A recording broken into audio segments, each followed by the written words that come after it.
What's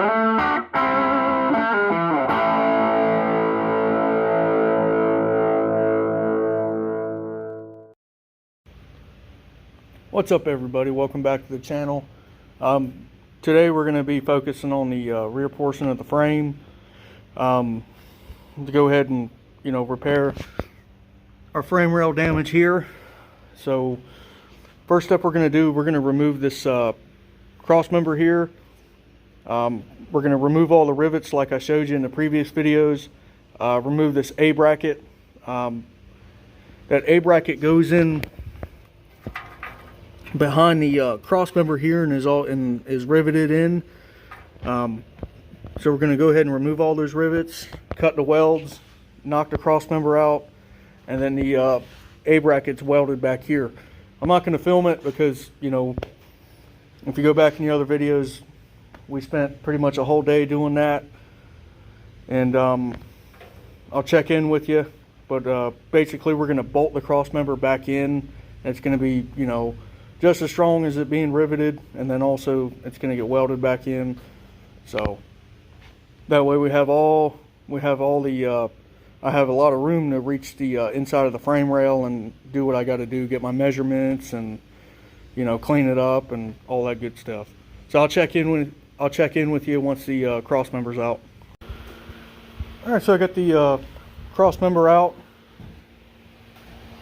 Wasn't too difficult, it's just cutting welds and driving rivets out. I would suggest taking an A bracket out first.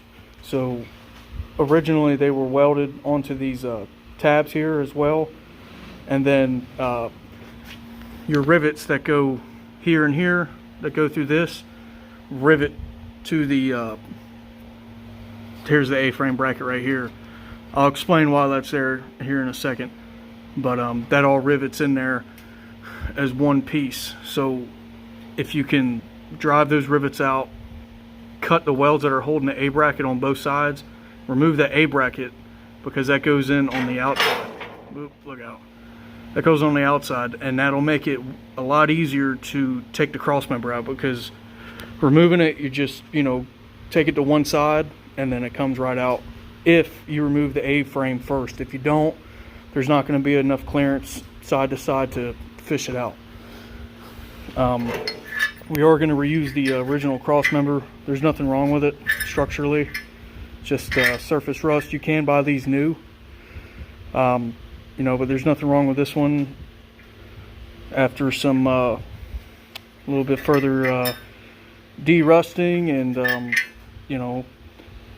if you get a little crazy with the cutoff wheel like I did here, all we got to do is just weld that back. It's still straight and everything. Just fill that back in and then clean up these tabs, because these tabs, I believe, don't come on the new ones.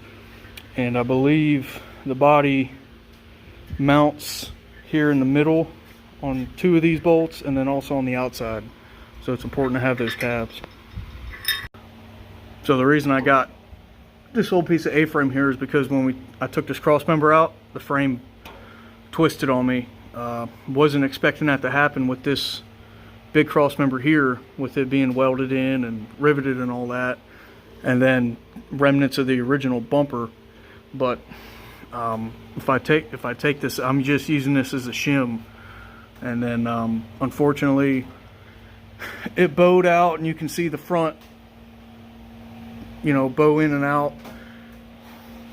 So what I'm gonna have to do is, once I get the new cross member in, re-square it up, and then recheck all the alignment, because it was square, even in the condition it was.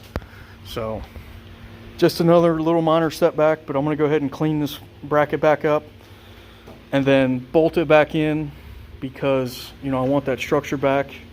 And then once that's structurally sound, we'll go ahead and address the frame issue, and then the A bracket can wait till later, because all I have to do is remove these 2 bolts here, and then it'll slide in, and then bolt it all back together. And then once this is done, weld the cross member back how it was, and it'll be just like the factory. Alright, so I got the cross member cleaned up pretty good. I'm gonna go ahead and weld in repair this. Like I said, I got a little too deep with the cutoff wheel, and also this little bracket here. It's just being held on by this one little weld.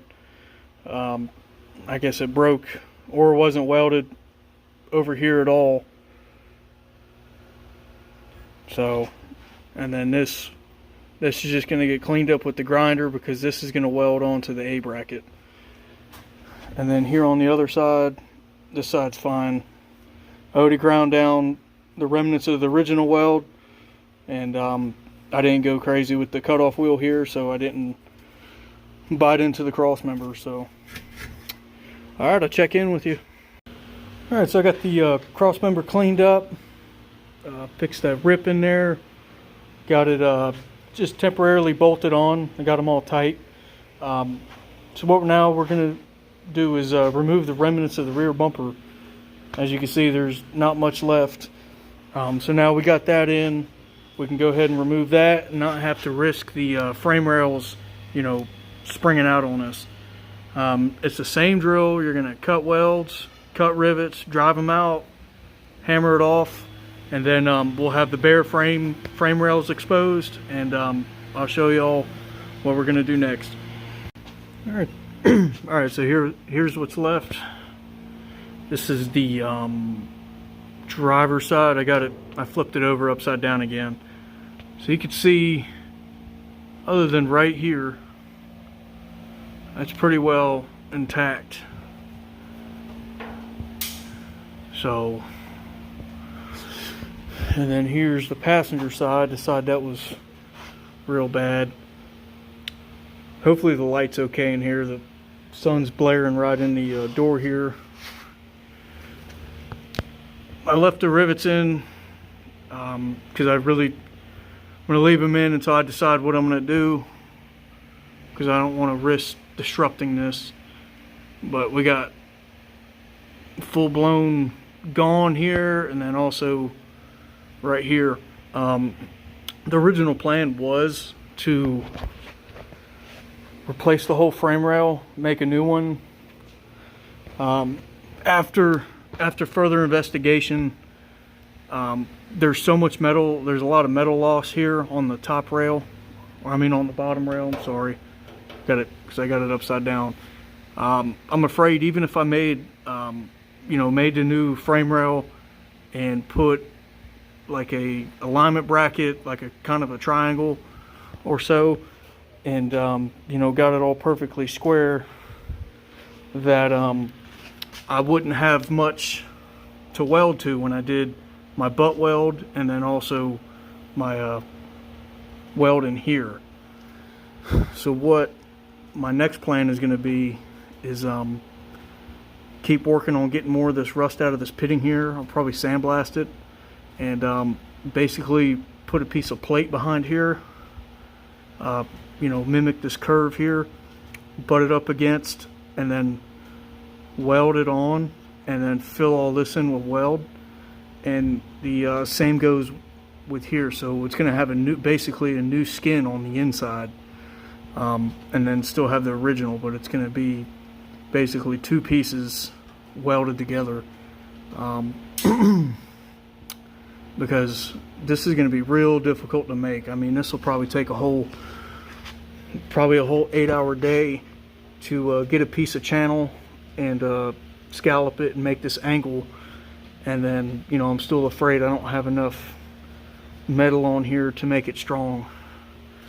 So to eliminate that, I think patching it's going to be the best way to do it. And it's going to get boxed as well.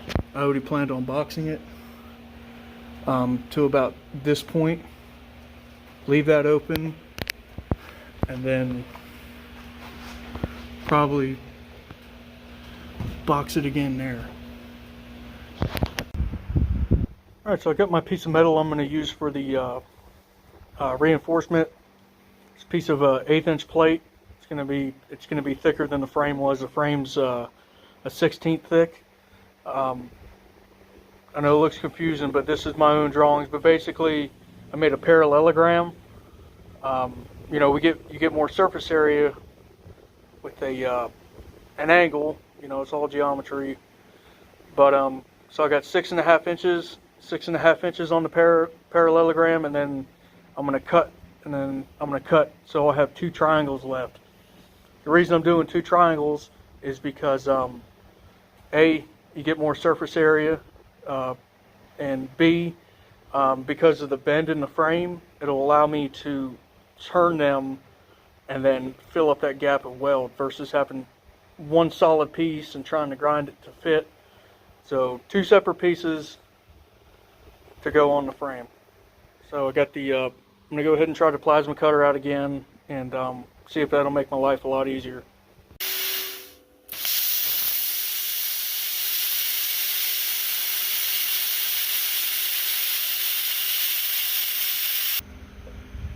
Alright, so we got the hole repaired. I'm just going to go ahead and touch it up a little bit, add a little bit more weld and grind it back down. The customer did request that I try to take care of some of this pitting. It's all been treated with OSPO and everything, so the rust is dead. And I'll just do a light coat of Bondo. It's not going to flake off or anything because it's going to be so thin. These pits are, not very deep. But you can kind of see the outline of the triangle I made. That's on the inside. I'll show you that here in just a second. But what I did first is I tacked in my triangle. Used my welding clamp here to, make sure it was pressed against there pretty good. And that gave me a better grounding point than trying to ground on the frame rail. There's a lot better welds on YouTube, but I like to challenge those guys to try to weld on this rusty thin metal. I'd say rusty, but it's been neutralizing everything, but it's still the pitting and everything, and it doesn't clean up 100% on it's something that'd be bare metal. I'm happy the way it turned out. It's going to be strong. So I still have this other triangle here that's going to fit in like so. I did kind of screw up and weld this side. I shouldn't have. I forgot. Just got in the welding mode and forgot about it, but it won't be a big deal. I'll just add some to it. But the purpose of this other triangle, I'll go ahead and hold that in there. I'm going to go ahead and, I know I mentioned earlier I was going to fix this, but I actually got a piece of channel that I remeasured, and it's going to fit just fine. It's just probably, I think it's 3/16 thick, and this is 16th. Right here is 16th. This is less than a 16th. This is pretty bad. I got to mic it.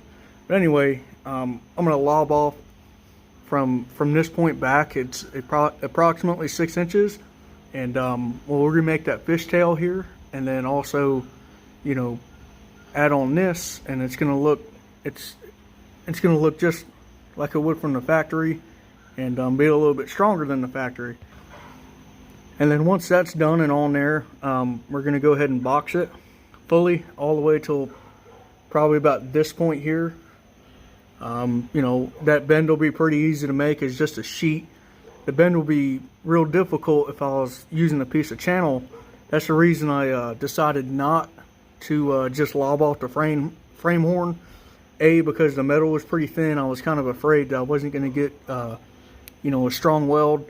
And B, trying to replicate this bend on a piece of channel would probably take a full day for me.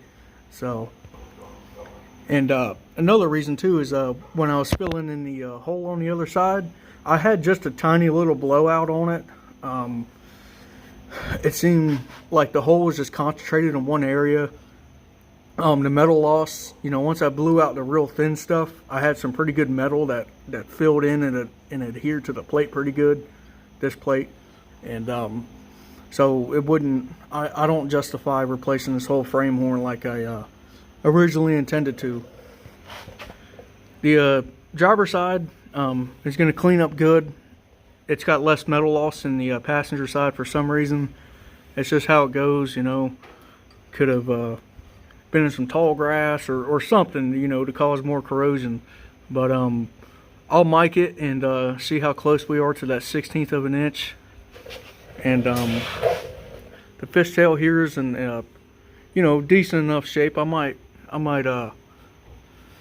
patch it up a little bit and add a little bit of reinforcement to it that you can't see. And I got to drive out these rivets. I just haven't yet. And yeah, I think it'll be okay. And then got the cross member in just temporarily. Got it cleaned up. It cleaned up pretty good. So all right, next step is we're gonna go ahead and cut this off and put on the new piece. All right, so I double checked everything on my measurement. Go ahead and cut it with the bandsaw.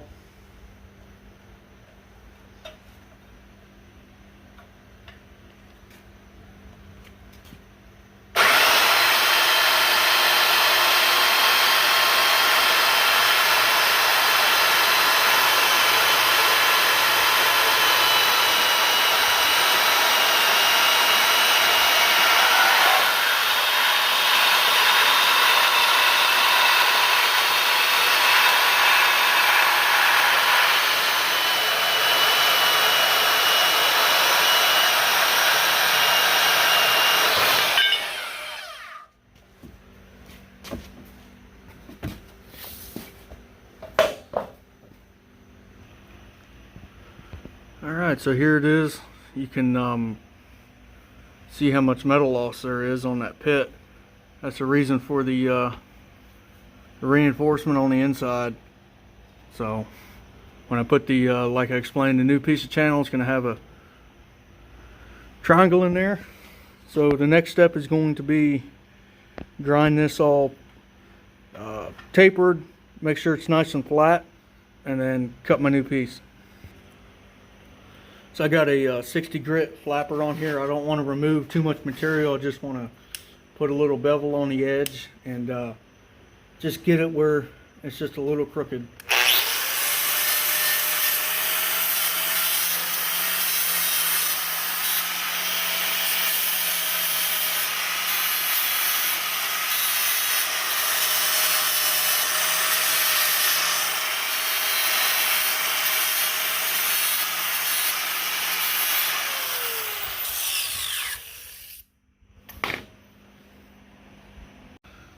Alright, so as you can see, we didn't get a perfectly straight cut, which is no big deal.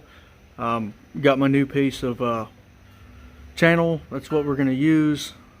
And I purposely cut it about a 1/8 of an inch longer than what I needed, you know, just to leave me a little bit of mistake room.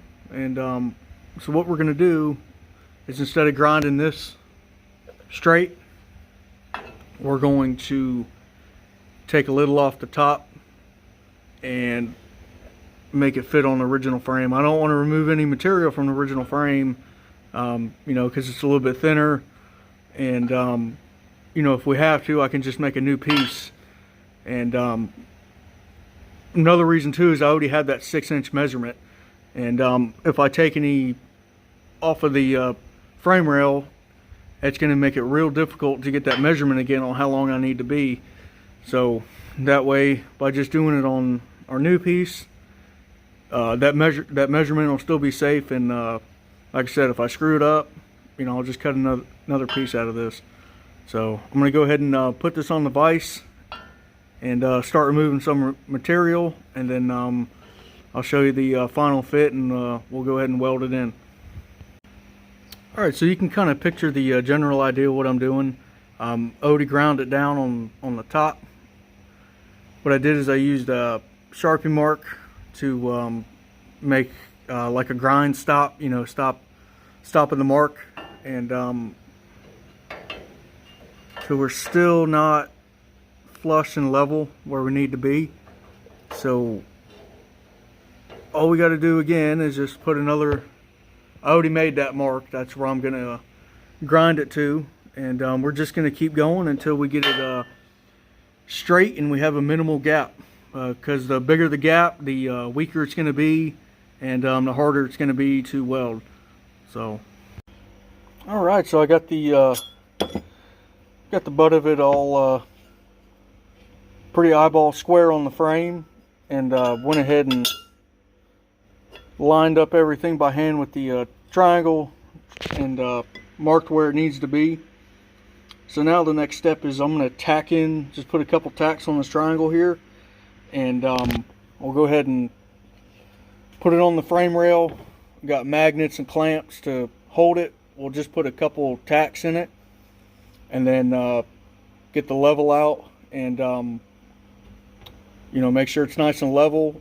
Add a couple more tacks, and we're not going to fully weld it until I'm going to make it strong enough to where I'll drill holes. We're going to drill holes in here for our shock mount bracket, okay? And go ahead and put our shock in, make sure there's no binding, and check it for levelness between the frame rails and all that good stuff. Probably do some floor measurements and everything. Then, like I said, check the leaf spring, and then go ahead and fully weld it. And then we're going to go ahead and cut off this ear, and we're going to match the same angle as the factory fishtail. Once it's welded on, I'll get the cutoff wheel. I don't want to use the plasma cutter because it does such a rough cut, and you know, I'm still not 100% with it. And this isn't the piece to be practicing on. So I'll just use the old good old cutoff wheel on both sides, and go from there. So I'm gonna go ahead and get the welder set up and get this tacked in. All right, so I got just one clamp holding this on for now. Odie check the height. We're straight, we're perfectly even. We're 34 7/8 of an inch top rail to the ground on both of them. Also confirmed it with the front and make sure the frame was perfectly level. The level I have is only a 3-foot level. It won't fit in between the frame rails, and also the weight could, you know, knock this off. I don't have this tacked in yet. It's just being held on by the clamp. So now that our height's good, I'm going to go ahead and just put a tack in up here. We do got a little bit of a gap. I do want to bring that gap in a little bit, which we'll just tap in with the hammer. You know, not a big deal. Another reason I wanted a gap on both ends of the channel is this way. If I wanted to move it up or down, you know, I got about 16th of an inch of gap on the top and the bottom, and then our side is real tight, and also I had that triangle back there that is parallel. So once we get our tack in up here, as you can see, we're going to have to just bring this in a little bit to get it parallel with the frame, and we'll be able to do that with that one tack.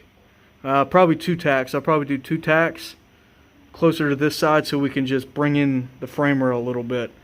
And then once that's brought in, we'll check it how parallel it is, or I mean how straight it is, and then we'll check our height one more time, and then we'll start putting in probably a dozen or so tacks all around, and then also on the couple tacks on the triangle on the inside. That way it'll be strong enough, hopefully strong enough, because I got to keep, once again, don't forget, I got to keep my amperage a little low for this thin metal here on the original frame. You know, as you saw a few minutes ago, how thin it was about this way with the pitting. You know, so, and that's the reason we're doing the triangles and then also boxing it. So we'll have plenty of security as far as strength goes. So all right, I'm gonna go get the welder fired up, and I'll check in with y'all after I get the tacks in, and we'll go ahead and get it straight. All right, so I'm gonna try to hold this as steady as possible, doing it freehand. You can see we're parallel. And do the same thing, same spot on the other side. You'd want to use the machinist level for this.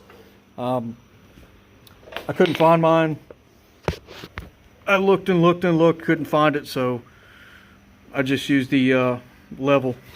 If you don't have a level, if you got a good square, machine it square would be better, but so. And I'm sure y'all see the little bit of difference here. It's a difference in the thickness of the metal. We got them. We got 1/8 inch here, and this is either 1/16 or 3/16. Originally, probably closer towards the 1/16 now with how much surface area. I mean, how much surface corrosion we had. I will mic it before the end of this video just to show y'all, do a comparison of the front where we have very little, probably 1% of surface corrosion versus this. So I'm going to go ahead and add a couple more tacks to the bottom, remove the clamp, add a couple tacks to the bottom, add another tack in between here and on the corner and on the side, and then also on the triangle on the inside. And we'll go ahead and get our measurements and drill our holes for our spring mounts, mount the spring just to double check everything's good before I do my final pass, and then also we'll check to make sure it's level. So alright, stay tuned. Alright, so I got I got the bumper bolted on to the original part of the frame. I went ahead and measured our locations for spring mounts. So what I did to measure that is I used some calipers and basically measured from hole to hole, confirmed it was 3 inches, and then also took the new one, confirmed that, and I also used the calipers to determine the spacing, because as you can see, the bumper and the frame has a little offset to it. It's not a straight line for the bolt lines, which would be a lot easier. So what I did is once I got my holes marked, with the pin punch, I measured from, this hole to this hole. So this is going to be spring mount to spring mount basically. And so we were dead on. Probably a couple thousandths off, but nothing that's going to mess anything up. Another measurement I did is I did a bumper measurement. So from the same hole, I measured from the center of the hole to the very back of the bumper, and we were about a 1/16 of an inch longer on that side. And if you remember, that's about how long I cut it extra. So that's not a big deal, because once I take this bumper off, I'll show you why it's not a big deal, and go from there. And that 1/16 of an inch will remove, because this is a little bit taller, as you remember, a little bit taller than the other side. So just taking the grinder with a pretty aggressive grinding wheel, once we'll just mark a line and then grind the top and bottom off, not off, take some off, both sides. That way the angle will better fit in there. And as far as the length, as far as the length goes, we're gonna make this just like the original, and have a piece on the back, so it'll have 3 points to bolt to. Right now it's just got the top and bottom. So we'll just grind it and then weld that on, and we should have it the same measurement across. Alright, so the next step, I'm going to go ahead and trace out what I want to cut out for the fishtail. I'm just going to use the original as a reference, measured it, and then we'll go ahead and cut it. And then, well, before we cut it, we'll take the bumper off and all that, cut it, and then we'll go ahead and do some grinding, add on that piece, and then put the bumper back on, remeasure it, bolt it all together so it's solid again. Drill our holes for our spring mount, and then I'll just bolt the spring mount up, test the fitment of the spring. Once that's good, we'll weld on the spring mount so it's permanent again, and we'll go ahead and fully weld in the rest of the frame. It's still tacked, I haven't added anything to that. Fill in these holes and then add the one hole that, just like on the other side. For For what purpose that serves, I don't know, but we're going to make it look like it left the factory this way. So, didn't get it on film, but this is why you always wear safety glasses. This brand new cutoff wheel must have had a defect in it, had it nice and straight, didn't put a lot of pressure. It went in and luckily it didn't cut my leg or nothing, but got my jeans, but that just showed, and it shot out even having a good hold of it. So just be careful. Alright, so I got the fishtail cut on both sides. Now it's starting to look more original and like it was never touched. So go ahead and I'm going to get this cleaned up and fitted in and get it welded in. Then mark and drill the holes for it. I'll throw the bumper back on here, recheck my measurements, mark it, drill it, and I'll check in with y'all. Alright, so I got the rear plate welded up. I'm going to go ahead and fill in these holes. One thing I forgot to mention in the last video, when you're filling a hole, use a aluminum or copper piece of metal. This is just a piece of aluminum conduit. I put in a vise and you know, flattened out with a hammer. Put it in a vise and then finish it off with a hammer. So basically, you just put it behind the hole, and it'll keep the weld from poking through and save you some time on grinding the inside.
Alright, so I got the holes drilled. I got them for the leaf spring mount. Got the bumper two top holes drilled. The two for the back plate. And just got to do the top one, which I'll do later when I flip the frame back over for the last time. But it's nice and solid. So now that I got the bumper secured, I verified the level of it, you know, make sure my frame wasn't bowed out, all that good stuff before I bolted it up. And I'm pretty confident to go ahead and start doing my final pass on our frame piece. So it's gonna take a while because, you know, I don't want to do it all in one pass.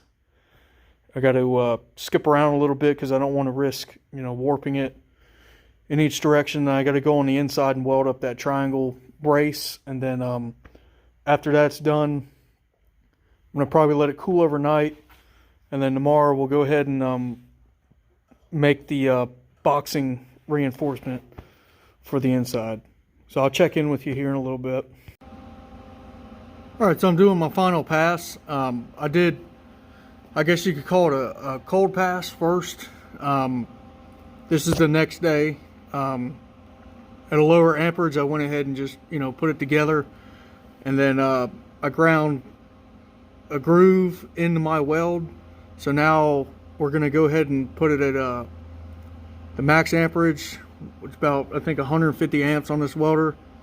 And I'm just gonna start from the new metal, go over and just zigzag and fill it in, so we fill in that crevice, and then hopefully the weld I put in on the old portion of the frame, you know, should hold together and be good to go. We can kind of see an example. I just got to get the flux off and it'll look a lot better. But all right, I'm gonna go ahead and do that real quick and show you the final product. All right, so I did my final outside pass, got it all ground up, got the inside reinforcement all welded up, and got our spring hanger on here, got the spring on. I'm pretty happy with how it's lined up. It's going to have a little bit of twist to it. It's got a lot of twist to it now.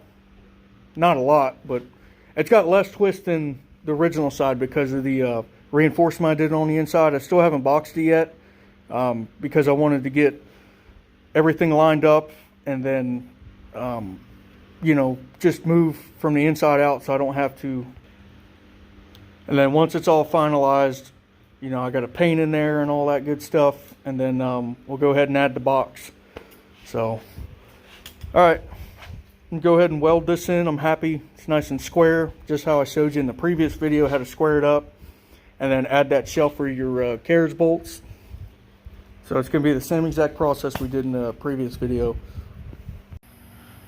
Alright, so I got my piece of 3/16 here. I wanted to use 1/8, be a little bit, you know, easier to bend and whatnot, but, you know, with the price and availability of steel right now, you know, I got to take what I can get. This is just a piece of 3-inch plate. Obviously, we're less than 3 inches between the frame rails, which is no big deal. In the previous clip you saw that the fishtail was down here. Well, I forgot that it's straight on the top and fishtailed on the bottom, so I went ahead and cut it straight. So how I'm going to do my box is here. I'm trying to one-hand it, but basically go in between here, underneath here, and weld it on the inside, weld it on the outside, and then, you know, weld it here and here. I originally intended to go to about here with the boxing. These reinforcement plates actually worked really good as far as twist goes.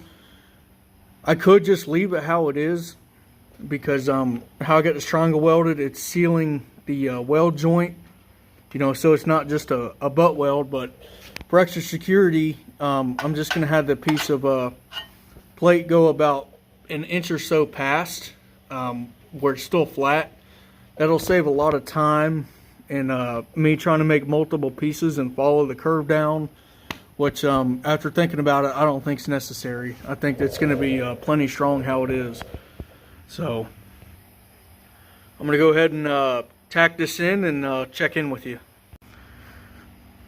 Alright, so I got it all welded in and pretty happy with it.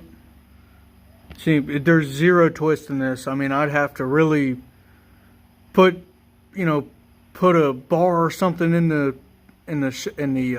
spring hanger to get it to kind of twist or anything, but because versus this side, I can twist this with just turning my hand. So we're gonna have zero twist. Twist is kind of a good thing though, especially if you plan on doing any kind of off-roading with these. It's good to have some give and everything like that. But the condition of this frame and the customer's intent with this whole project, this thing's probably never going to see any dirt, which is 100% fine with me. I just want the customer to enjoy it and have peace of mind that it's going to be strong and not fall apart. But yeah, I'm super happy with it. The last thing I'm going to do is drill 2 holes in here, maybe 3. I got to see how much room I have, but basically I'm going to drill the hole so you can access the nuts on the inside, because it's bolted and welded. If for whatever reason or anything like that, if the shackle ever had to be removed, you could unbolt it and cut your welds. Alright, so I got it all welded in, got my hole drilled, so now we got access to both bolts.